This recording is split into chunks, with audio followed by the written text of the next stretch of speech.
दोस्तों आज इस वीडियो में हम देखेंगे कि आईओबी का जो नया इंटरनेट बैंकिंग आया है उसको हम कैसे रजिस्टर कर सकते हैं बहुत ही आसानी से। और सच में बहुत ही कि स्मूथ और इजी प्रोसेस है।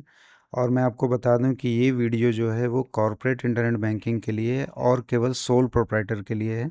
ऐसे मैं और भी बहुत सारे वीडियोस लाऊंगा जिसमें कि आपको सोल प्रोप्राइटर की जगह अगर आपका पार्टनरशिप है या मल्टीपल यूज़र हैं तो वो भी मैं वीडियो लेके आऊँगा।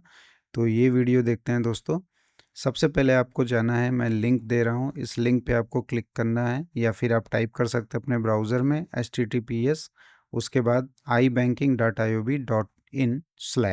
इसके बाद दोस्तों आप आ जाएंगे इंटरनेट बैंकिंग के होम पेज पे जहाँ पे आपको दिख रहा है राइट साइड में टॉप पे इंटरनेट बैंकिंग लॉगिन, आप वहाँ पे क्लिक करिए। उस पर क्लिक करने के बाद दोस्तों आपको एक आएगा साइन अप, आप नीचे एरो देख रहे होंगे, साइन अप पे आपको क्लिक करना है। वहाँ क्लिक करने के बाद आपको यहाँ पे कॉर्पोरेट जो है सिलेक्ट करना है। कॉर्पोरेट सिलेक्ट करने के बाद दोस्तों आप देखेंगे सोल प्रोप्राइटर का ऑप्शन आ रहा है। यहाँ पे आपको मल्टीपल यूज़र नहीं सिलेक्ट करना है क्योंकि आप प्रोप्राइटर हैं, तो आपको सोल प्रोप्राइटर पे क्लिक करना है। उसको क्लिक करने के बाद आप देखेंगे कि सेल्फ रजिस्ट्रेशन लिख के आ रहा है। यहाँ पे आप अपना कस्टमर आईडी डाल सकते हैं। अगर आपको कस्टमर आईडी नहीं पता है तो आप ब्रांच से कस्टमर आईडी ले सकते हैं। इसके बाद आपको दो ऑप्शंस मिलेंगे फ्रेंड्स, जिसमें कि एक डेट ऑफ इनकॉर्पोरेशन का ऑप्शन है जहाँ पे कि आप डेट ऑफ इनकॉर्पोरेशन को एंटर करेंगे, और दूसरा ऑप्शन है पैन का। तो अगर आप पैन का ऑप्शन सेलेक्ट करते हैं तो आपको पैन नंबर एंटर करना होगा। आप देख सकते हैं कस्टमर आईडी आपको फिल करना है, डेट ऑफ इनकॉर्पोरेशन या पैन में से एक भी सिलेक्ट करना है।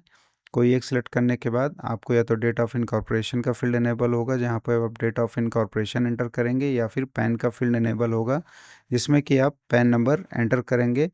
वो करने के बाद आपको सिक्योरिटी चेक आएगा, यहाँ पे जो डिजिट्स या अल्फ़ाबेट्स आपको शो हो रहेंगे आपको यहाँ पे फोर्थ नंबर पे एंटर करना है।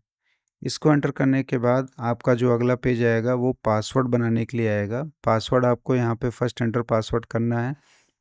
एंटर पासवर्ड के आपके यहाँ पे जो कुछ रूल्स दिए हैं वो है कि 8 कैरेक्टर से 15 कैरेक्टर तक ही आप यूज़ कर सकते हैं, मतलब 8 से कम नहीं होना चाहिए पासवर्ड आपका और 15 से ज़्यादा नहीं होना चाहिए। और जो पासवर्ड है उसमें एक lower case, upper case, number और स्पेशल कैरेक्टर होना चाहिए, जैसा कि यहाँ पे मेंशन किया है, आप एग्जांपल में भी देख सकते हैं।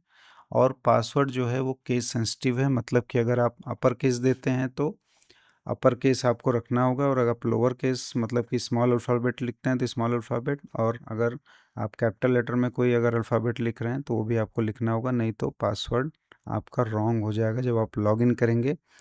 इसके बाद दोस्तों जैसे ही आप ये एंटर करेंगे फिर आपको एक ओटीपी आ जाएगा, ओटीपी आपको एंटर करना है। ओटीपी एंटर करने के बाद जो अगला पेज आएगा उसमें आपको टर्म्स एंड कंडीशंस यहाँ पे देखने को मिल जाएंगे।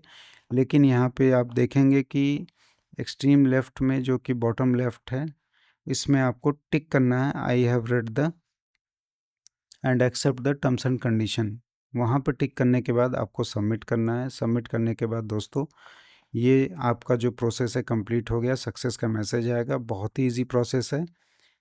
इसके बाद जो दोस्तों लॉगिन कैसे करना है, लॉगिन करके फिर आपको कैसे चेक करना है, ये सब मैं आपको अगले वीडियो में बताऊंगा। अगर आपको वीडियो अच्छा लगा, आपका भी कोई फ्रेंड्स या फैमिली में आईओबी इंटरनेट बैंकिंग अगर रजिस्टर नहीं कर पा रहा है तो आप इसके साथ इसको शेयर करिए जिससे वो भी इजीली रजिस्टर कर सके और आसानी से यूज़ कर सके।